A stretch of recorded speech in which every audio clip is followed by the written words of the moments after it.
This meeting is being recorded. Okay. So hello and welcome to our webinar about developing a neighborhood connectivity plan for the White Hills community. Thanks so much to everybody who's joined us tonight. My name is April Kemick and I'm part of the City of London's communications team. I'll be your host for tonight's meeting and the moderator for the Q&A session at the end. We're really looking forward to working with you to develop a blueprint for sidewalks in your community, and we really appreciate you taking the time to be here with us tonight. Now, before we dive in, I want to acknowledge that we are gathered today on the traditional lands of the Anishinaabe, Haudenosaunee, Lenapewauk, and Attawandaron peoples. We honor and respect the history, languages, and culture of the diverse Indigenous peoples who call this territory home. We acknowledge all the treaties that are specific to this area: the Two-Row Wampum Belt Treaty of the Haudenosaunee Confederacy, Silver Covenant Chain, the Beaver Hunting Grounds of the Haudenosaunee-Nanfan Treaty of 1701, the McKee Treaty of 1790, the London Township Treaty of 1796, the Huron Tract Treaty of 1827 with the Anishinaabe, and the Dish with One Spoon Covenant Wampum of the Anishinaabe and Haudenosaunee. The three Indigenous nations that are neighbors to London are the Chippewas of the Thames First Nation, Oneida Nation of the Thames, and the Munsee Delaware Nation, who all continue to live as sovereign nations with individual and unique languages, cultures, and customs. I'd also like to cover a few important housekeeping items for the meeting. So just so you know, we are recording this meeting and a copy of it will be posted on the project's website afterwards, which is getinvolved.london.ca/Whitehills. If you lose internet connection or have any issues during the webinar, please rest assured you can rejoin at any time during the meeting, or you can watch the recording later. This Zoom meeting is set up as a webinar tonight, which means that you can see and hear us, but we can't see and hear you. The chat function has been disabled for this evening's webinar, and we'll be focusing the discussion on the Q&A area, which you should be able to see at the bottom of your screen. So please feel free to type your questions into the Q&A area at any time during the webinar, and we will compile your questions to go over them during the meeting. I'd also like to talk just a little bit about the team who will be supporting the development of your community's plan. There's a whole team of City of London employees working on your plan, from our transportation and engineering folks to experts in forestry, communications, construction, administration, and accessibility. And some of these folks are here tonight to participate and to answer any questions you may have. Austin Drummond is on the top left, and he is the project coordinator that is collecting all of the input we receive on your neighborhood's plan. Jenny Dan is also here with us. She's the Director of Construction and Infrastructure for the city. Again, I'm April Kemick, a communications manager with the city, and Daniel Hall is here with us as well. Daniel is the city's active transportation manager. We also have Deputy Mayor and City Councillor Josh Morgan here with us tonight, I believe. And I'll pass the mic over to him now to say hello before we kick off the presentation. Welcome, Deputy Mayor and Councillor Morgan. Yes, thank you. And thank you for putting together this webinar for the residents who will want to have some feedback and ask some questions on the neighborhood connectivity plan. As I'm sure you'll mention in your presentation, this is a new approach to ensure that we have community engagement before we make any significant changes to the way that neighborhoods are connected to other areas.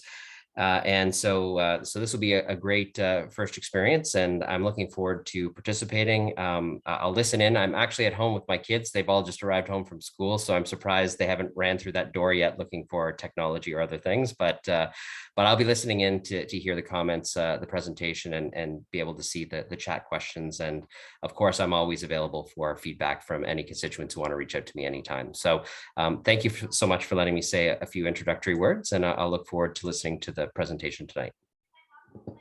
Thank you. We're glad you could join us tonight, and maybe your kids too. On your screen now, you'll see a bit of a roadmap for our discussion. If we're just turning it over to the next slide now. Our goal really first is to help you understand a bit more about why we're having this conversation now for your neighborhood, and to give you a bit of background on sidewalks generally. Then we'll get into the process for developing a neighborhood connectivity plan for White Hills. So going over a bit about what's involved, who we're working with, and the steps towards coming up with a blueprint for sidewalks for your area.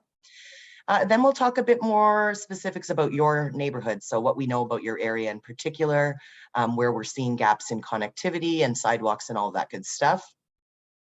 Since your feedback is very important in helping us determine a blueprint for sidewalks in your neighborhood, we'll also go over the various ways you can give us your input. And we'll highlight next steps so you have a better sense of what's coming and how this will all roll out.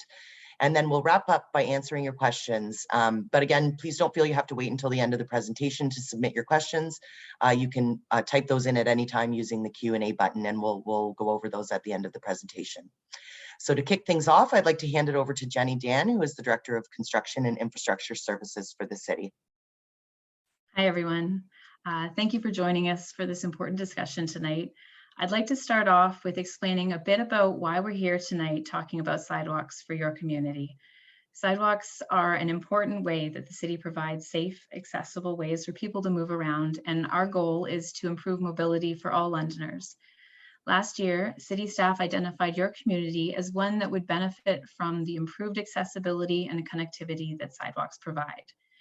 And what this means is staff determined that your community has gaps where there are no sidewalks, and there are opportunities for us to better connect your community. But you're not alone. Overall, staff identified about 20 pockets or areas of London where there are opportunities to provide better connections through sidewalks. City Council has directed us to develop a neighborhood connectivity plan for each of these areas. And so over the next several years, we'll be consulting with residents in each of those 20 communities to help us form recommendations for where sidewalks should go in their areas. And the goal for each of these communities is develop a neighborhood connectivity plan that will look at the whole community and recommend sidewalks where they'll provide the greatest benefit without automatically assuming sidewalks on every street. To develop each neighborhood connectivity plan, we'll be looking at 3 inputs: community feedback, City of London information and policies, and input from various outside agencies and partners. Feedback from local residents like yourselves is a critical piece. We need to get a better understanding of your community's priorities around connectivity and pedestrian infrastructure. So we'll be looking for input from you, the people who live here, to shape our understanding of how your neighborhood functions, what works and what doesn't. We'll also consider information that the city has. This will include things like requests for traffic calming measures in neighborhoods, resident requests for new sidewalks, and traffic and pedestrian volume data. We'll also be talking to various local groups, agencies, experts to pull other information that's important to inform the plan. And these will include talking to local schools and school bus providers to understand travel patterns and hotspots. It'll also include working with LTC to gather data on local bus stops and volumes, and getting information from the police regarding safety, collisions, and traffic volumes. And with input from all of these areas, the goal is to develop a plan that is holistic and considers the needs of the entire community from a 360-degree perspective. Now, specifically, what we're hoping to achieve by having these conversations with you and your neighbors is that we need to know what the key destinations are in your community, where are you going, and what are the amenities that you need to reach. This could be everything from schools to places of worship, to parks and trails or coffee shops. We also want to get a sense of how you're currently using your neighborhood when it comes to walking, and whether there are different ways you'd like to use it or areas that could be improved in the future. But before we get into those specific conversations, I thought it might be helpful to back it up a bit and explain a bit of sidewalk history. So many people don't realize this, but the sidewalk history is actually very closely linked to the history of cars. Before the 1950s, when most people didn't own a family car, neighborhoods were typically designed in a grid pattern with sidewalks on both sides. This was to make it easy to walk to local destinations and amenities, or to catch the trolley. In London, you'll notice that neighborhoods built before the 1950s all have sidewalks, and this includes places like the downtown core. Also look to Old North and Old South for examples of that grid pattern with sidewalks on both sides of every street. And a little while later, As cars became less expensive and more widely produced, car ownership increased exponentially. And between the 1950s to 80s, the car was king. And this had a huge influence on the way we designed our neighborhoods.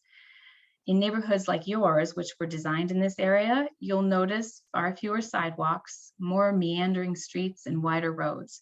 And this is true of most cities across North America during this period. And then sometimes in the 1980s and onwards, we started seeing neighborhood designs that had more regard for walkability and accessibility again. So you may have noticed that newer subdivisions in London are starting to be planned and built with sidewalks again. And we've basically come full circle. We now, in new subdivisions, build sidewalks on both sides of most streets. So what does this history mean for London, and what does that look like? So we pulled together a slide to help you visualize that. Essentially, this historic era where we were building less sidewalks has created a ring of legacy neighborhoods that have really suboptimal sidewalk connections. And a lot of those are located between the historic core of the city and the newer subdivisions on the fringe. On this slide, the orange lines indicate the sidewalks. And so you can see that in those older areas of the city, such as downtown, Old North, Old South, and Old East, there's lots of sidewalks. And as we begin moving outwards from the core, we have lots of areas where the pedestrian network is incomplete. And you can see that from the lack of orange sidewalk lines. Your neighborhood is one of these areas. And as you can see, there's about 20 of these areas highlighted by the red boundaries.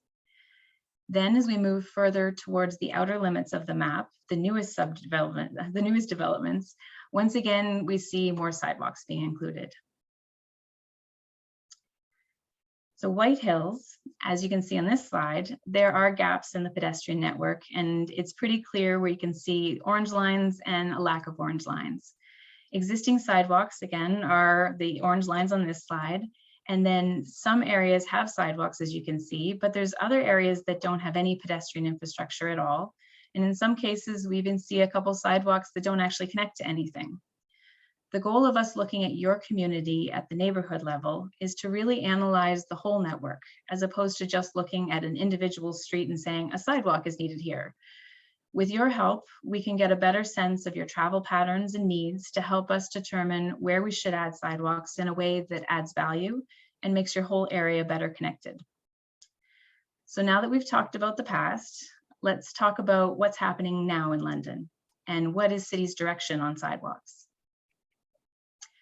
In a nutshell, the city is committed to maintaining strong and healthy communities through safe and accessible infrastructure like sidewalks. That means the city's goal is ultimately to add more sidewalks in areas where there are gaps in pedestrian infrastructure. This is something that has been emphasized again and again in multiple policies and principles that Council has approved dated back to early 2000s. A big one of those is the London Plan, which sets out a vision for the city over the next several decades.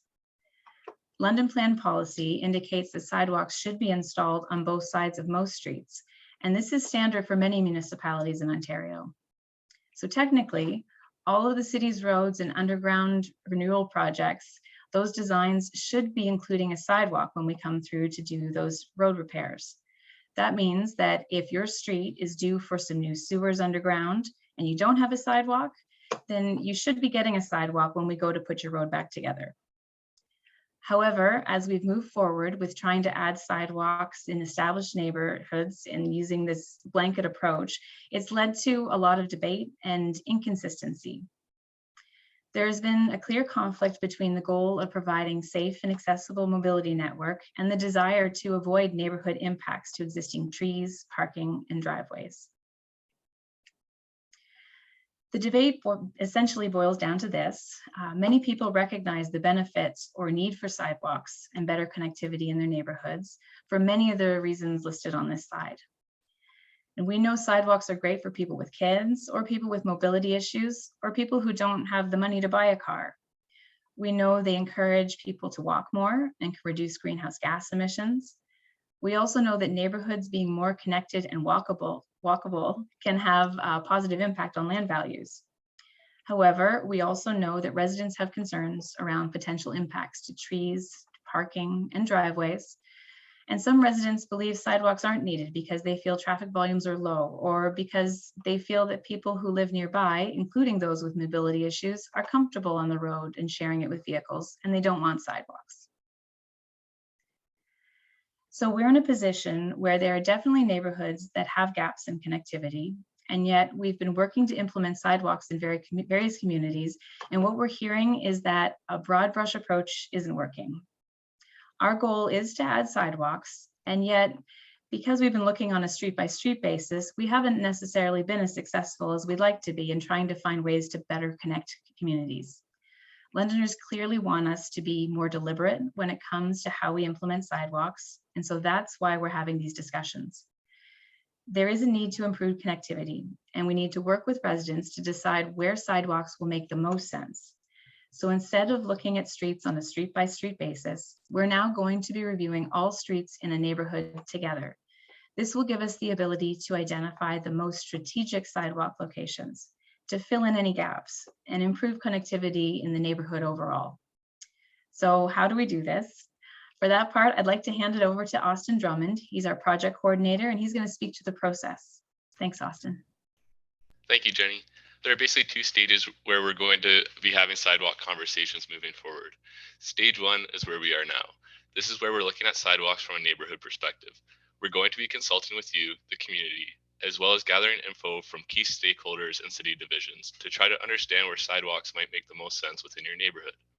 You're going to help us establish key community amenities and destinations and tell us how you use the neighborhood versus how you would like to use it. Once we've engaged with your community and gathered all the info from key stakeholders, we'll make recommendations to council around where sidewalks are and should be prioritized in your neighborhood. Our recommendations will come in the form of a neighborhood connectivity plan. Council will review that plan and make a decision as to whether it will move forward as a blueprint for where to put sidewalks in your neighborhood. Then comes the street level conversation, which will happen down the road.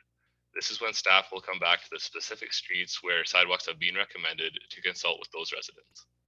At that point, we'll be focused on finding the best fit for the street and helping residents understand the design considerations that can mitigate impacts of adding a new sidewalk. To assist residents in deciding on a sidewalk design for the street, city staff will consider factors like trees and vegetation, existing driveways, on-street parking, emergency vehicle access, winter road maintenance, and street lighting. But right now we are in stage one, where we're trying to understand as much as we can about your neighborhood in order to develop a plan for better connectivity. The street level conversation will be a separate, very focused stage. What do we know about your neighborhood? Here we are presenting a bit of a snapshot of your area. As you can see, there are more than 2,500 residents within the boundary area that we've specified, and most people live in homes.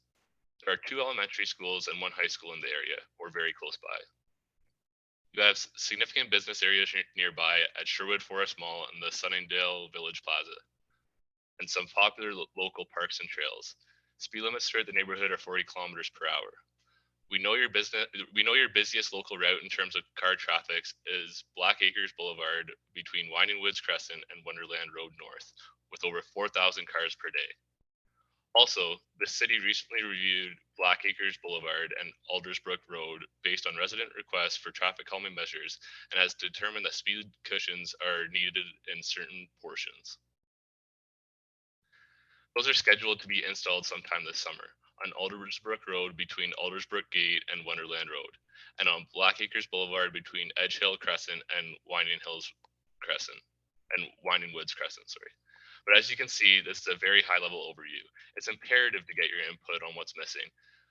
What can you tell us about your experience? What can you tell us about your experiences in the neighborhood that will be helpful to us as we consider where better connectivity and accessibility might be needed? Where do you walk? Where do you avoid walking? Where do you notice others walking? How do you feel walking? These are the types of things we are looking to the community for. So far, more than 100 of your neighbors have visited our website and dozens have provided feedback. So we thank you for that, for you that have taken time to share your thoughts. We haven't yet done a deep dive into the feedback so far, but at a high level, we're already starting to see a clearer picture emerge of what amenities are important to you, where you think better connectivity is needed, as well as areas you think are functioning fine as is. For example, we're seeing common themes in terms of what people consider important destinations. The schools, the parks, trails, and area businesses are definitely top priorities for your neighborhood so far. And a lot of folks are identifying Blackacres Boulevard and Hawthorne as areas where they like walking and where they notice lots of pedestrians. The more feedback we can get, the better our understanding will be of your community's priorities when it comes to sidewalks. So for those of you who haven't given your input yet, we encourage you to share your thoughts. I'd like to pass the mic back over to our communications lead, April Kemick, to go over the ways you can participate in shaping your area's plan. Thanks, April. Thank you.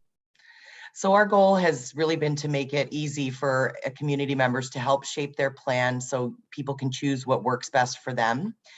There are a few ways you can give us your input. The first is online, so you can visit the website that's on your screen there. That's getinvolved.london.ca/Whitehills.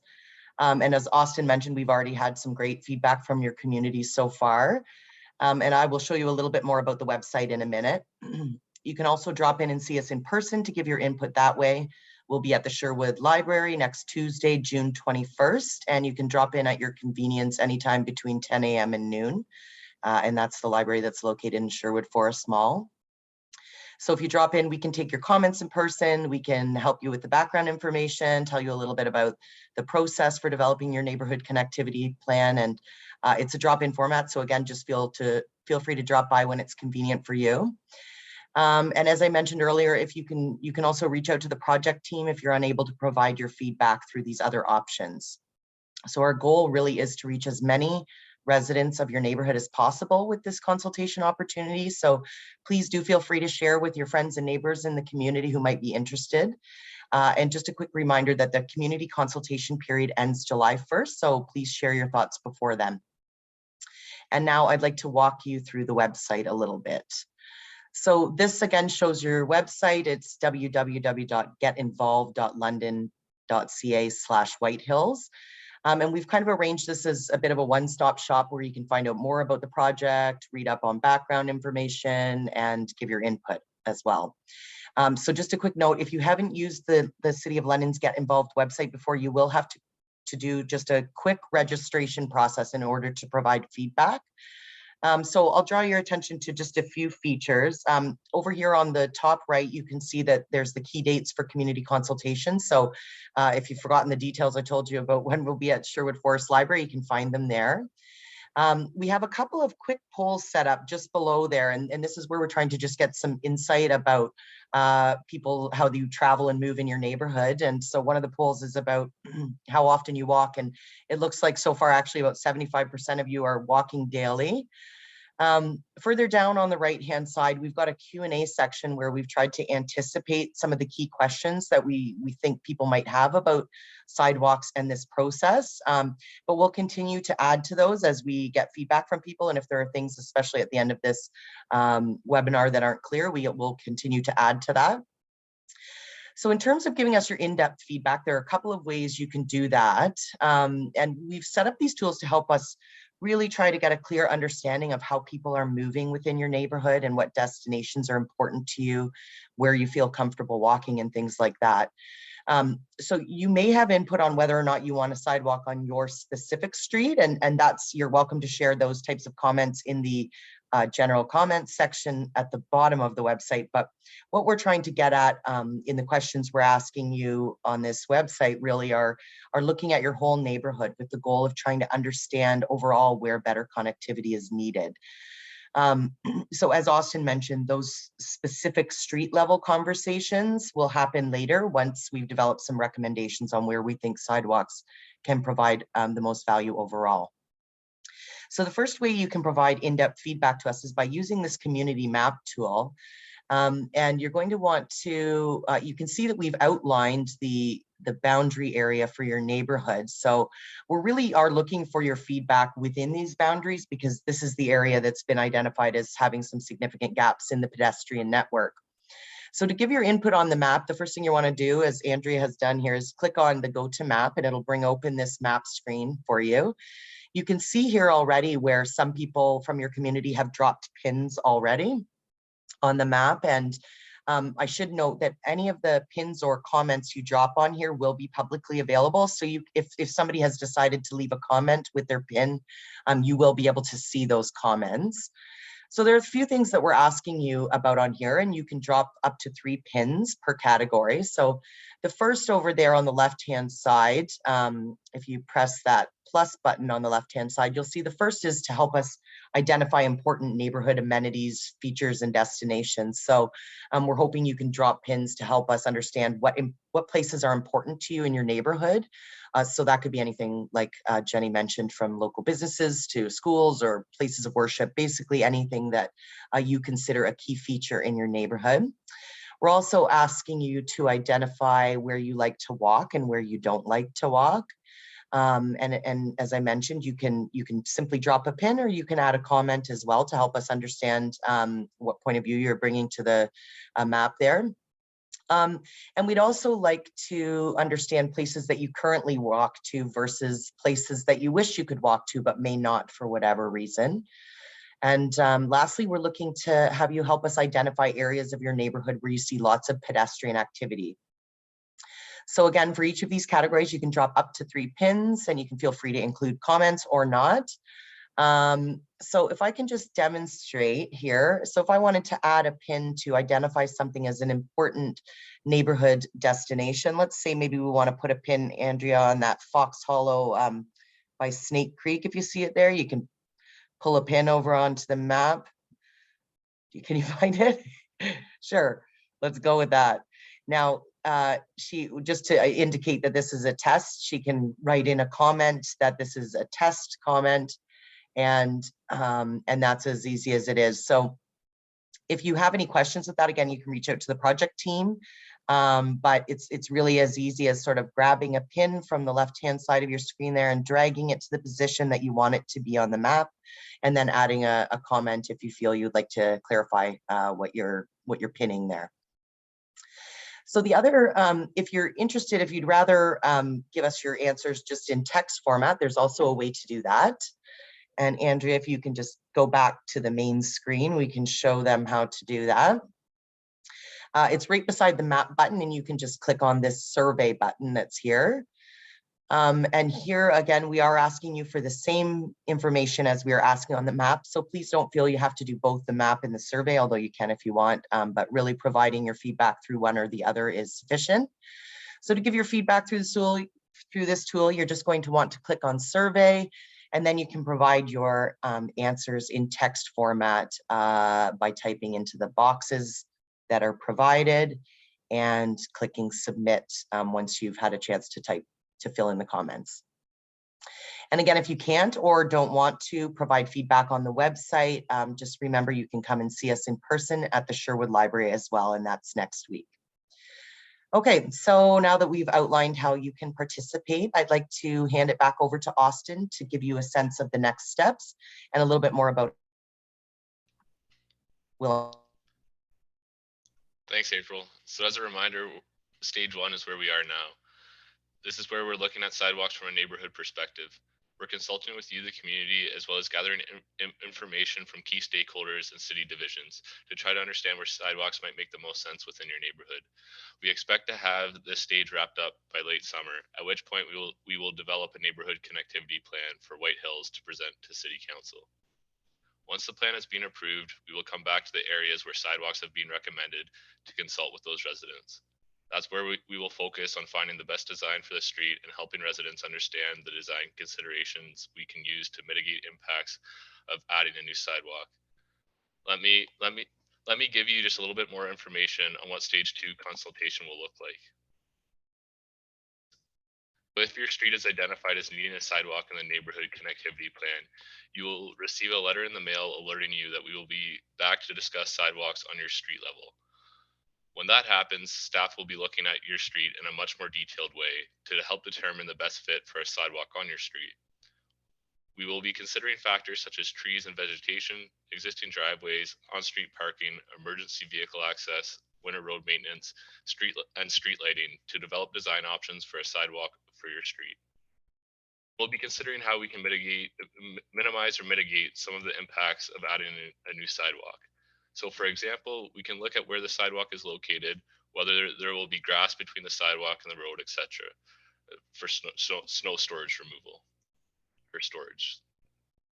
Everyone who lives on the street will have an opportunity to provide feedback on our proposed options in order to help us refine the design so we can add a sidewalk in a way that makes the most sense for the street. In terms of timing, if your street is identified as a place where sidewalks should be added, that work will be timed to coincide with other road work that is planned for your area or street. So for example, if the city is going to be repaving the road or fixing underground infrastructure on a street that has been designated for a sidewalk, we would try to time those works together to minimize disruption for residents. But before any sidewalks are installed, you will definitely hear from the city and have an opportunity to participate in your street level consultation. Now, before we wrap up, I also want to quickly highlight another City of London opportunity where you can provide input to help shape London's transportation network. Right now, the city is working on a master mobility plan, which will determine how we prioritize transportation and mobility infrastructure programs and policies for the next 25 years. Developing this plan is how we can improve our streets, sidewalks, cycling infrastructure, transit routes, and paths for current and future generations. It is essentially the blueprint for the future of London's transportation network. And the goal is that everyone has safe, healthy, affordable, and accessible mobility options to get where they need to go. Developing the plan will take approximately 2 years, and the city will be undertaking lots of consultation opportunities, both online and in person, to get feedback from Londoners. At this point, the city wants to learn about what it's like for you to move around the city. What are your choices, your challenges, and what would make your trips better? If you're interested in issues around transportation mobility, providing your feedback through the plan is a great way to help shape the way London moves around the next 20 years.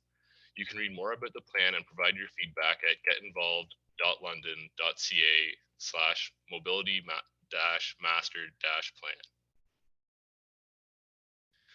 So that concludes our formal presentation for today.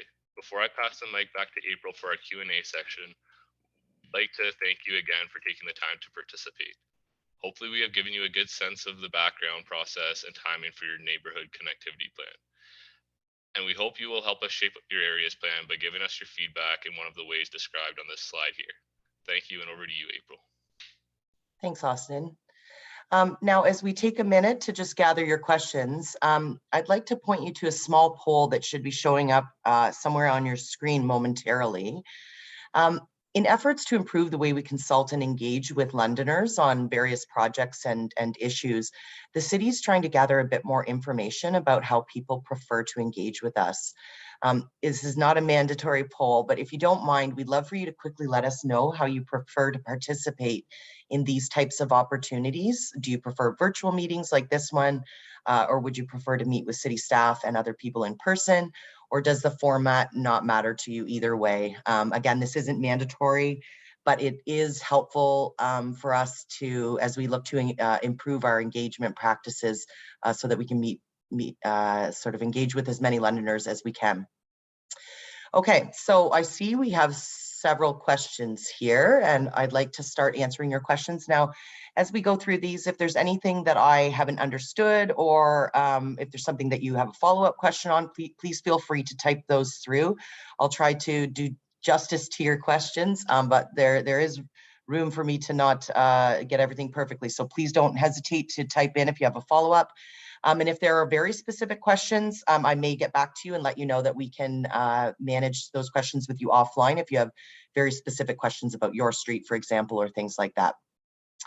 Okay, so the first question here, it looks like, I think this person is asking about how sidewalks and the approval or recommendations for sidewalks might actually relate to paving. So if a street, for example, doesn't get the go-ahead to be recommended for a sidewalk, is that going to mean that the road stays in the current condition and doesn't get redone? Jenny, I wonder if you could speak to that. Yeah, thanks, April.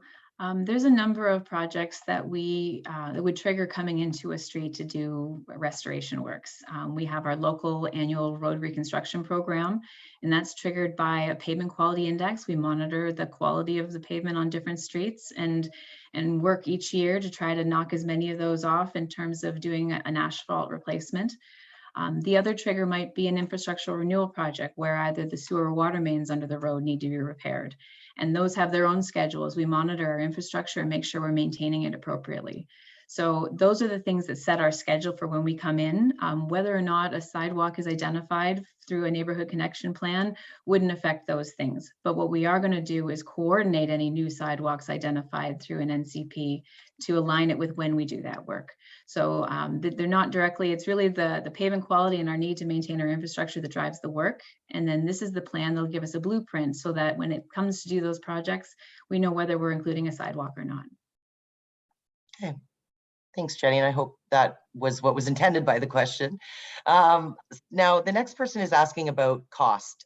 So since cost effectiveness is a factor in determining the feasibility for a sidewalk, wondering why or how that's considered and whether that should be considered first before doing this type of an online dialogue or other processes. So I think it's really a question around where does cost factor in, and if you could speak to that, Jenny. Sure. We have annual programs to help support our growth and our overall sidewalk connection throughout the city. And so that's there to be able to support this approach.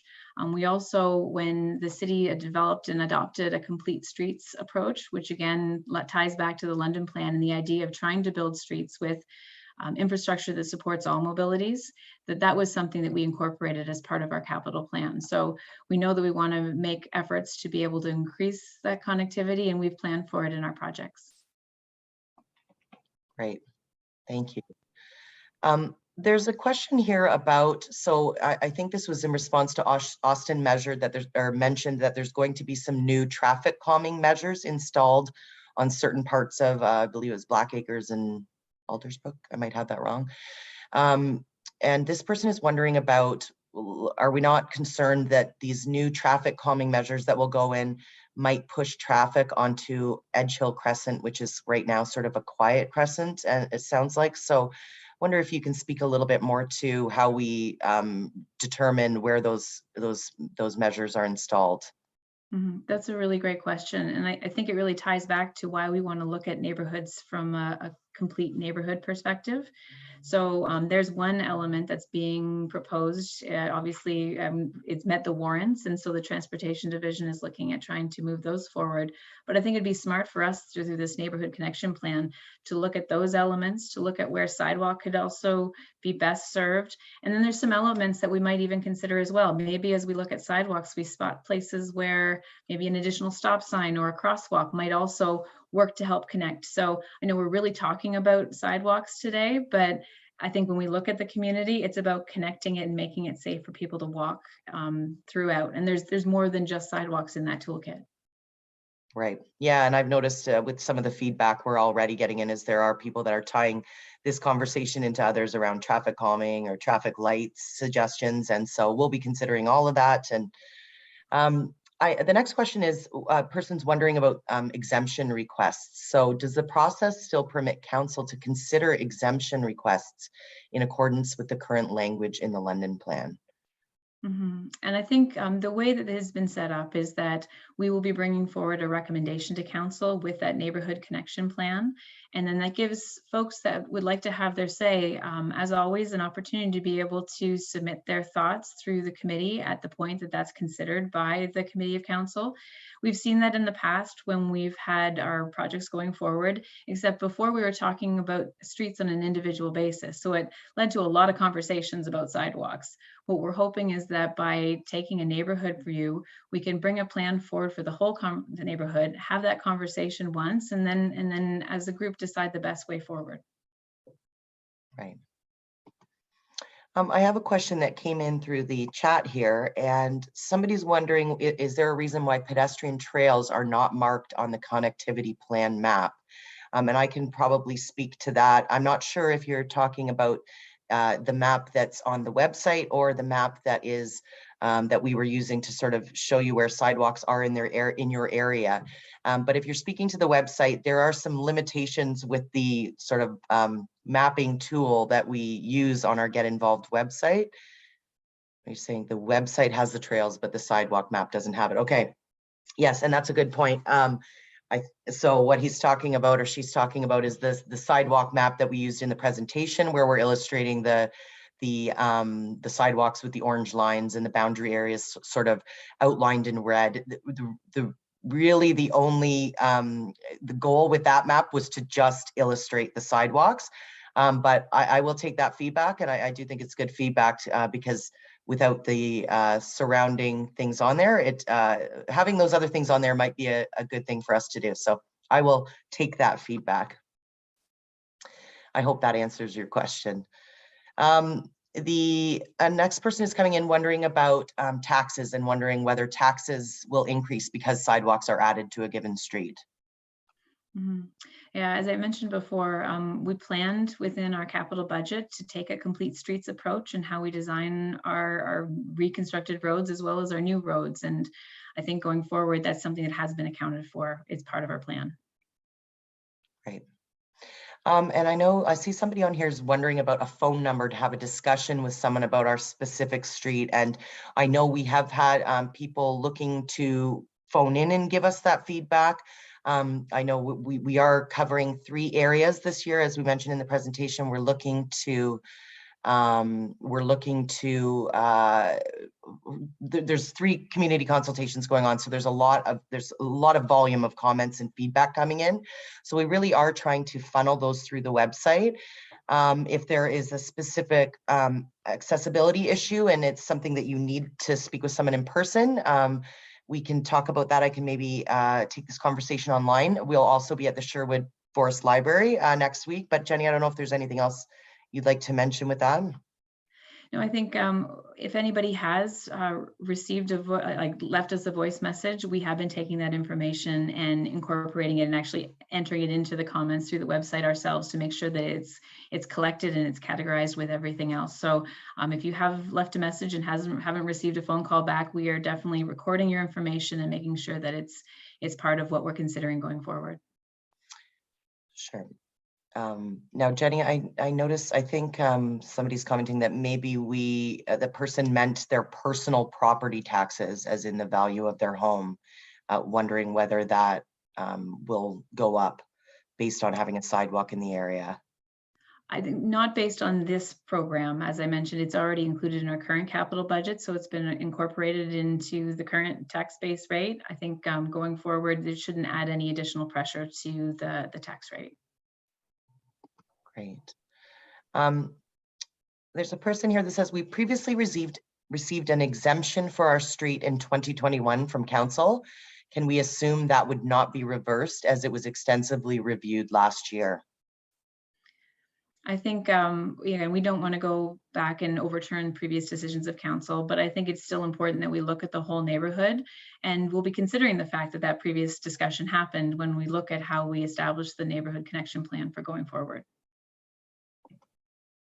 Sure. I have another question here about whether the sidewalk plan includes additional signage for important pedestrian-only connections like the trails.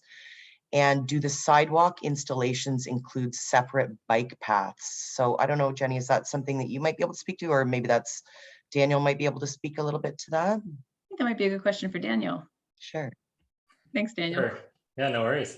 So in terms of signage for important pedestrian-only connections, we haven't had, like, it's a parks signage that we typically use at park entrances or whatnot. I don't think we've done extensive pedestrian wayfinding before to really direct people to trail locations, but it's certainly something that we would consider, and we'll take that feedback. And if there needs to be directional or navigational tools to help navigate the area by foot, then we'd love to support that. So certainly I'll take that feedback. And if you do want to add more comments around that, maybe some more ideas about that, that'd be very helpful.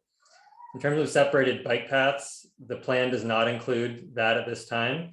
The mobility master plan that Austin mentioned is a good forum for expressing your feedback about the desire for bike lanes or separated bike paths in your area.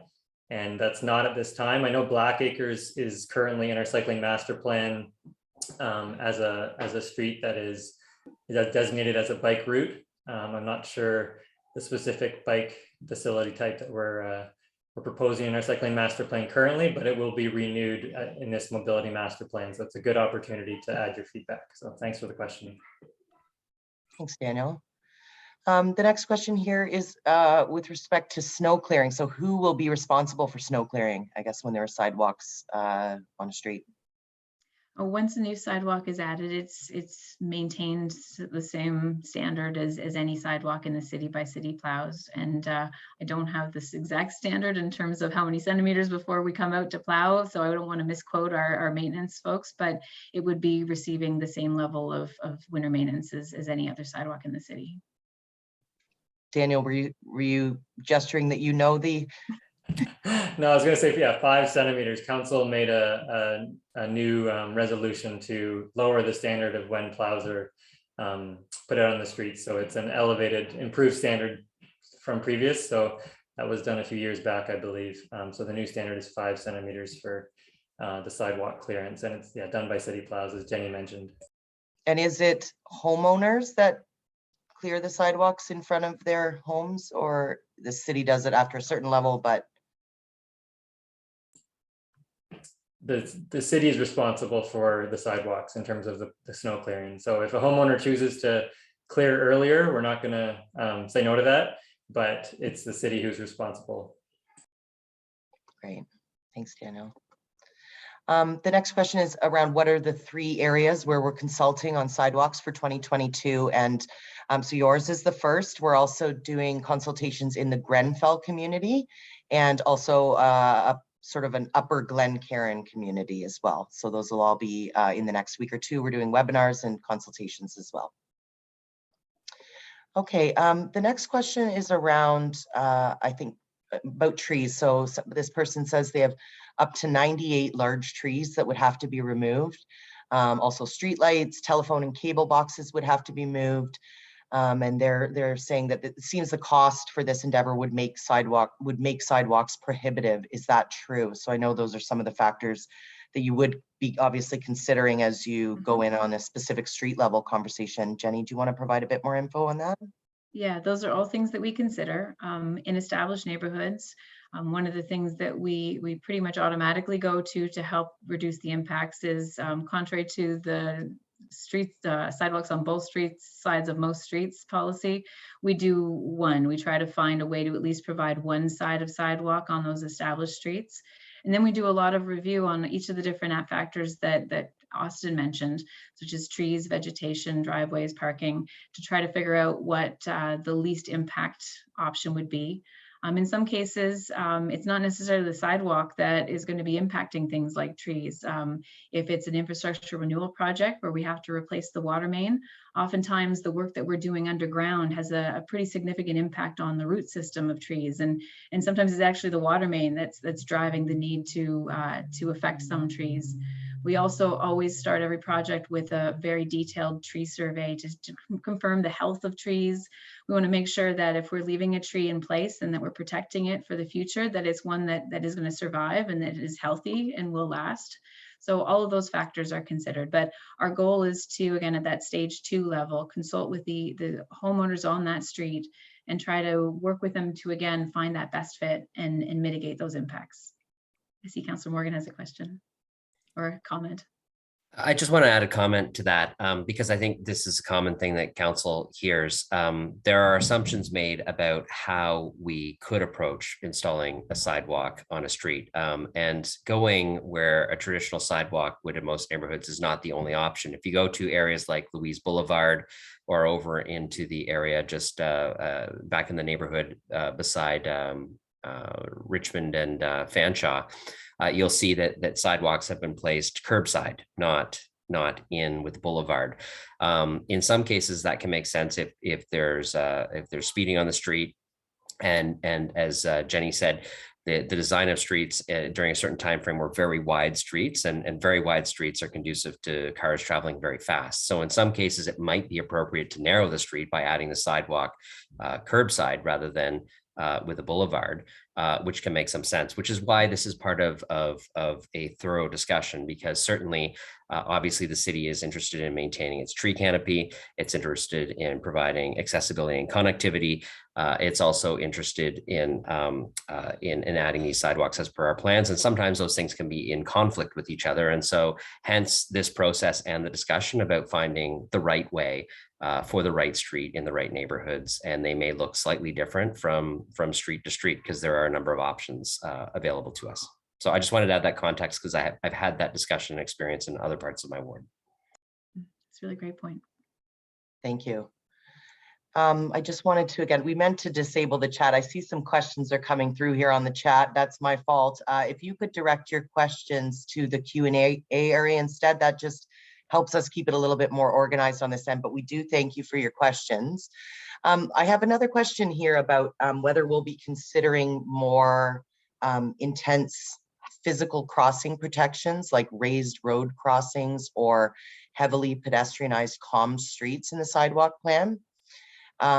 I know, as I mentioned, I've been seeing lots of comments like this already coming in through the website. So I guess if you could just elaborate a bit more on sort of what's in the scope of this sidewalks plan versus what's not.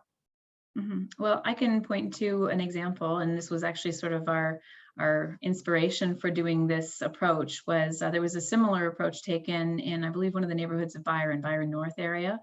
And they went through this sort of neighborhood discussion. They just sort of did it as a community together with their counselor at the time. And the end result was, I think they found 4 additional streets to add to sidewalks. They added 2 new stop signs and a pedestrian crossing, a PXO crossing. So it was more than just about the sidewalks, but again, they came together as a community and figured out what they needed and where it would best go. So if people are interested or looking for those types of facilities to be added as part of this, then include that in your comments, because we'll be looking at all those comments and be considering that as we go forward. Absolutely. Thank you. And I just see one further question here, but again, if you have a question and you haven't had an opportunity to ask it yet, feel free to keep them coming. We've got lots of time left, so we're happy to go over these with you. This person says, we walked during the winter, but found that even when the snow was cleared on the sidewalk, the ice made it treacherous. So we ended up walking on the road on some sections of Hawthorne. So I think this is really a comment about sort of that winter maintenance aspect. And I think we've heard that a lot with respect to sidewalks. Can you elaborate a little bit, Jenny? Yeah, further to the comments we said before about our city maintenance standard, we have enhanced that. Thanks to Daniel for reminding me of that we're at the 5 centimeter kind of cutoff, which is fairly frequent considering we're trying to do sidewalks for all the orange squiggly lines on that map. And it's a lot of work to get to. We do our best to do that. We also use salting as well, I believe, as part of the sidewalk plows. So everything we can do to try to maintain a safe situation, but we encourage people to do whatever makes them feel safe in a given situation. You know, when it's icy and slippery out there, we just ask that people be safe. Yeah, I would just add to that. In some cases, the ice on the sidewalk might be caused by another factor. In some older neighborhoods, people are having their sump pumps or discharges out in an inappropriate way pointed towards the sidewalk. When those instances happen, you can reach out to the city through its service portal, report the icy area. It can be looked into, and then in some cases there are other factors related to it. It's often it may be just the weather conditions, but if there's a persistent slippery section that always seems to be icy, there may be some underlying circumstances, and I've certainly worked with residents to investigate those through the winter as well. So I would just add that content as well. Mm-hmm.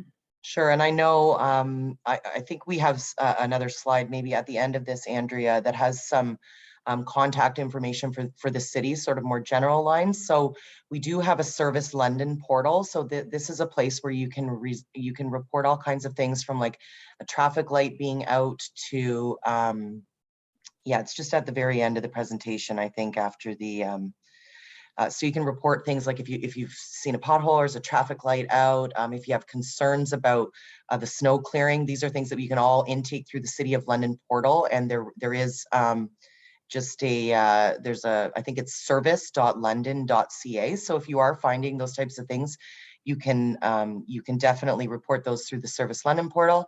And also we have, I noticed there was a few people asking about traffic calming. There's actually a dedicated email that is that the city has, and you can, I think that's trafficcalming@london.ca. So if there are areas in your neighborhood where you're wondering whether there's maybe opportunity for more calming or traffic lights and things like that, you can request more information and chat with the team through that. So I don't think we've been able to pull up that slide yet, but we'll see if we can get that up there. So again, service.london.ca if there's anybody that has things they'd like to report around snow clearing or things like that. Okay, I don't see any more questions in here, but we really have appreciated this discussion so far. Oh, I see another one coming in here. Okay, so this person says Blackacres Boulevard and Aldersbrook are important and fast, long streets that extend outside of the study area. Will we be considering improvements along their whole length for consistency purposes? Mm-hmm. Yeah, the boundary that we selected really sort of fits the vintage of the neighborhood where you're seeing those gaps. If you cross over that boundary, we find that there's actually quite well connected streets along those areas. But that doesn't preclude having a lot of input and encouraging any people that you know that are just outside the boundary but like to pass through on foot to also provide their input. We want to, it's not just about if you live in the box you can comment. It's the whole neighborhood and its surrounding area. That's all feedback that really is important to us in terms of weighing in. But once you cross over that line, we do find that they're fairly well connected neighborhoods, and that's why we set the boundary where it was. That's right. Okay, I'll just take another second here and see if there's anything else. Feel free to type it in. Like I said, we've still got time if there's something you're wondering about. Also, the team, as I mentioned, we're monitoring the feedback as it comes in through the website. And so if there are things that we're finding sort of common themes to your questions, we'll make sure to add those to our Q&A on the website. So feel free to ask those questions through the website and we can try to make that clear. Again, you can reach out to the project team, and we will be at the Sherwood Library next week. So we'd love to answer your questions in person. Yeah, so again, just feel free to reach out if there's anything we can do to clarify the process or help facilitate your participation. But as I don't see any further questions coming in, I'd just like to thank again the team for being here. And I'm going to stop the recording and end the webinar now. Thanks to everybody. Sorry, before you end, let me just say thank you to you. As you mentioned, this is the first time that we're trying this approach. And I want to say to those listening in, I just want to commend this team for trying to develop a thoughtful approach to engaging with residents over a period of time, to think holistically, to be available to answer questions in multiple ways and formats. And obviously feedback on this process would be greatly beneficial to the team as we deploy neighborhood connectivity plans as a different approach than just having a new sidewalk land at council and what I would describe as the chaos that ensues after that point as everybody weighs in at the last minute. This is really trying to get ahead and be very thoughtful. And so I just want to thank this particular team for pulling this together and for the residents who participated today for their thoughts and feedback on this process. So I wanted to add that at the end, and thanks for doing this. Thanks very much. Thank you, everybody, and have a great night.